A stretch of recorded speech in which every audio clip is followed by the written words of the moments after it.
रायगड जिल्ह्यातील सुधागड तालुक्यात वयोवृद्ध व्यक्तींना फसवण्यासाठी कॉर्पोरेट स्तरीय टेलिकॉम पायाभूत सुविधांचा वापर करून अत्याधुनिक सायबर फसवणूक करणाऱ्यांचे रॅकेट रायगड पोलिसांनी उघडकीस आणले असून यामध्ये 11 जणांना विविध राज्यातून अटक करण्यात आली आहे. यात सुमारे 6 मोबाईल सिम कार्ड जप्त करण्यात आले असून त्यापैकी 13 कार्ड हे परदेशी आहेत. या टोळक्यांकडून एकूण 35 मोबाईल, वेगवेगळ्या कंपन्या टेलिकॉम कंपन्यांचे 6,175 SIM card, tab, iPad, 3 laptop, switch port आणि आरोपींची 112 बँक खाती जप्त केली आहेत. या गुन्ह्याचा तपास पोलीस अधीक्षक श्रीमती आचल दलाल व अपर पोलीस अधीक्षक अभिजित शिवथरे यांच्या मार्गदर्शनाखाली पोलीस निरीक्षक श्रीमती रिजवाना नदाफ, सहाय्यक पोलीस निरीक्षक अमोल जाधव, सहाय्यक फौजदार अजय मोहिते यांच्या टीमने केला.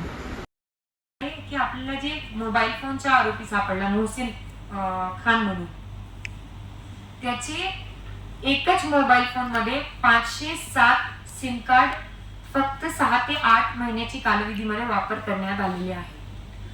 आता जर एका व्यक्तीचे फोन मधून एवढे सिम कार्ड वापर करण्यात आलेले आहे तर याचा काय अलर्ट जनरेट झाला पाहिजे. सामान्य माणूस जास्तीत जास्त 1, 2, 3 मे बी मॅक्सिमम 5 तेवढे काय सिम कार्ड चेंज करेल. पण जर एवढे जास्त सिम कार्ड चेंज होत आहे तर 100% याच्यात आपल्याला अजून रेग्युलेटरी एन्फोर्समेंटची गरज आहे. याच्यात आपली team PI Nadaf, API Jadhav यांनी खूप उत्कृष्ट काम केलेलं आहे.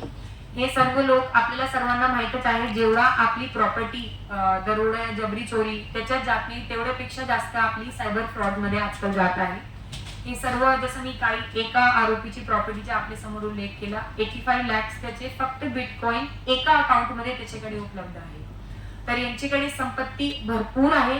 ह्या अधिकाऱ्यांना पण आमिष दाखवण्यात आलेला आहे त्या आरोपींकडून, म्हणजे त्यांची एवढी हिंमत आहे. ते वेगवेगळे ज्या ठिकाणी अटक झालेले आहे, आपल्या अभय मिश्रा यूपी मध्ये एका गुन्ह्यात अटक झालेला आहे, त्यांनी यांना आमिष दाखवलेला आहे की आम्ही तुम्हाला काही हे करू आणि तुम्ही याच्यात जास्त करू नका.